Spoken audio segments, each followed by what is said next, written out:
Hey, what's up everybody? It's Spencer and welcome back to my shop. I want to say thank you to everybody that stuck through all of these videos and watched me build all this cool stuff for the Z50.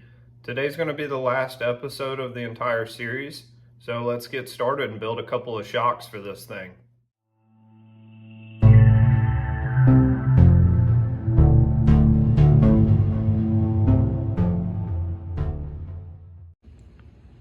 So I have one of the Works Performance shocks set up on here. I used a progressive spring off of a set of TB parts shocks that I had laying around.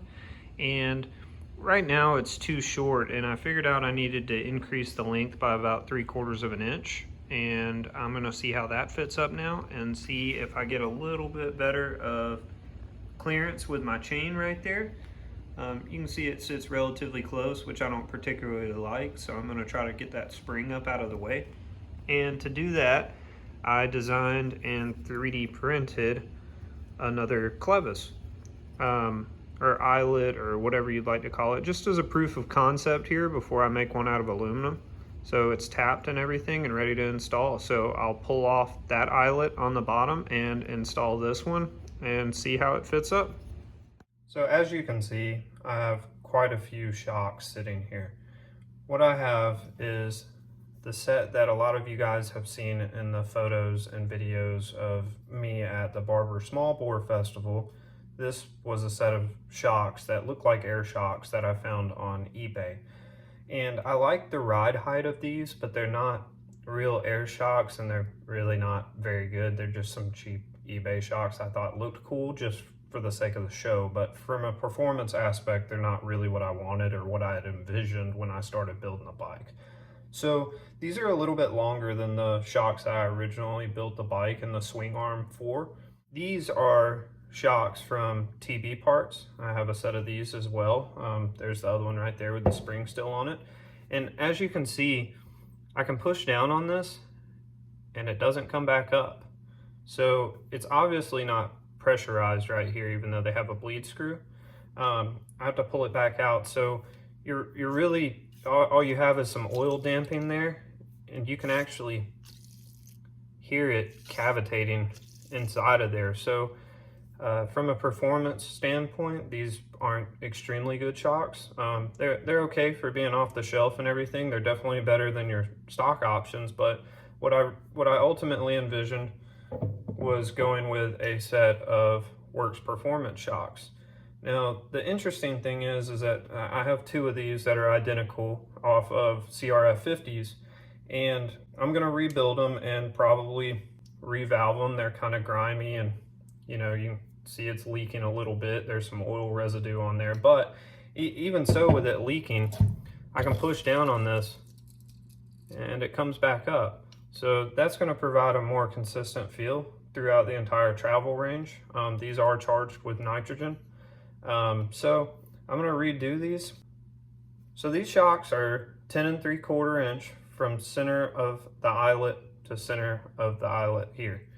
The ones that I was running are 11 3/8 from eye to eye, center to center. So to increase that length, what I'm going to have to do is remove this bottom eyelet and machine a longer one. And you can see I've 3D printed a prototype here just for fitment's sake. I'm going to install this and check it out. This is actually not going to be the correct size that I'm going to use because I have yet another problem. When I built this swing arm, my game plan was to increase rear wheel travel and front wheel travel by 20%. So the problem is that these actually have too much travel for that. They have a good bit more travel than the TB parts shocks that I built the swing arm for originally. So what I have right here is the internals of a Works Performance shock, and I wanted to show you guys that up underneath the valve here, there's a base plate that's really just holding everything together, and beneath that there is an aluminum top out spacer. So when the shock is compressed, it would look like this, but as the oil pressure and the nitrogen pressure push back on it, what happens is that this seal head will rest against this top out spacer right here. And that's what dictates your travel here. If I were to take this out, I would get another 1/4 inch of travel, but in this case, I actually want a little less travel. So I'll machine another one of these spacers that lowers this by another 3/8 of an inch, and that'll give me my 2 inches of shock travel that I was looking for the 20% increase rear wheel travel.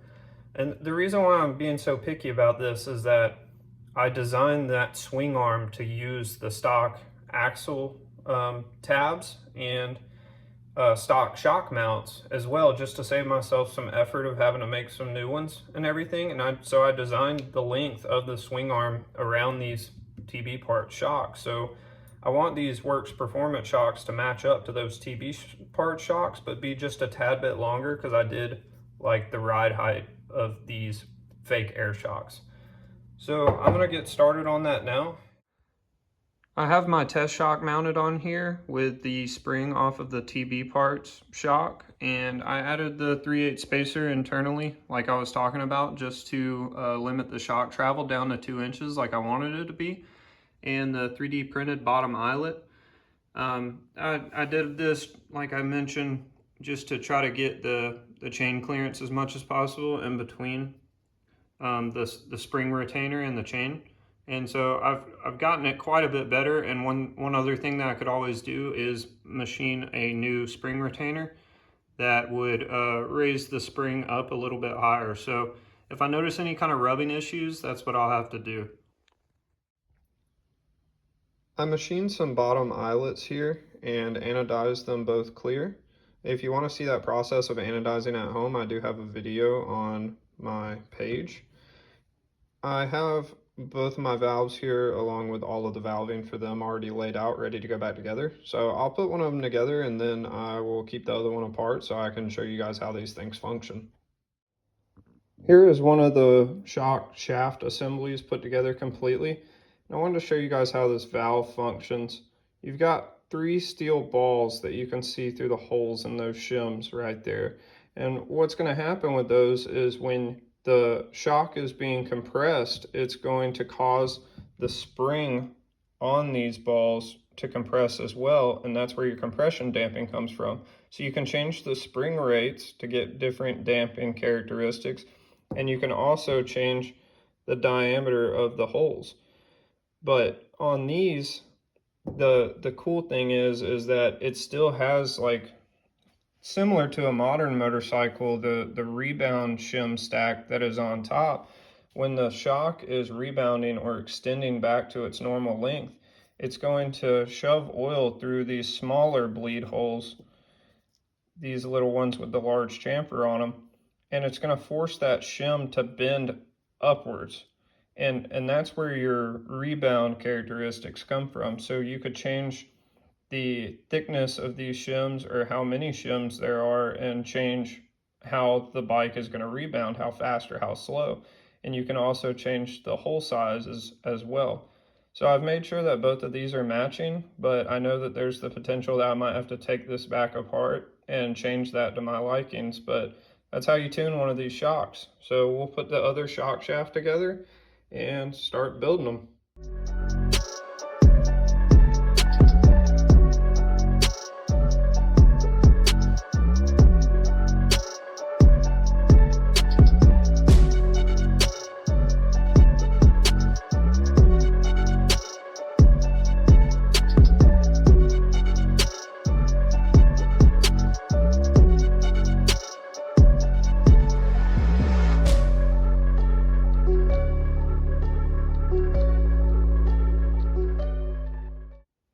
Got both shocks back on the bike. I think it looks pretty sick. The only thing that I have left to do is make a stinger for the outlet just to keep it off of the shock. So I'm going to take a piece of titanium tube and cut some pie cuts and then wrap this thing around the shock. So we'll get started on that now.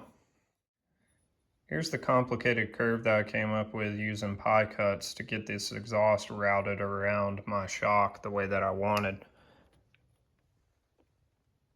That should keep it well out of the way. It gives me plenty of clearance to adjust my preload if necessary, and the rear wheel won't interfere when I bottom this thing out.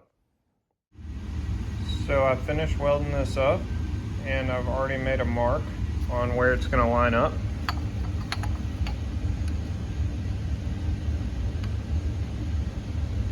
Something like that. So I'm going to pull the muffler off now and clean it up and then weld this thing.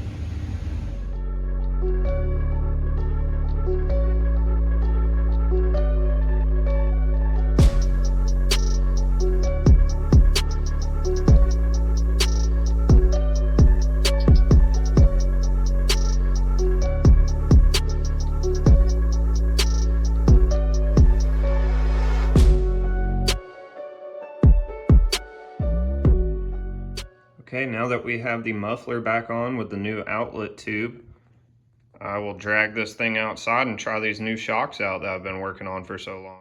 Well guys, I think that's gonna about do it for this build series. I appreciate each and every one of you for tagging along and watching me build this entire thing. I sure did enjoy doing it, and check back in with me and we'll see what I get into next.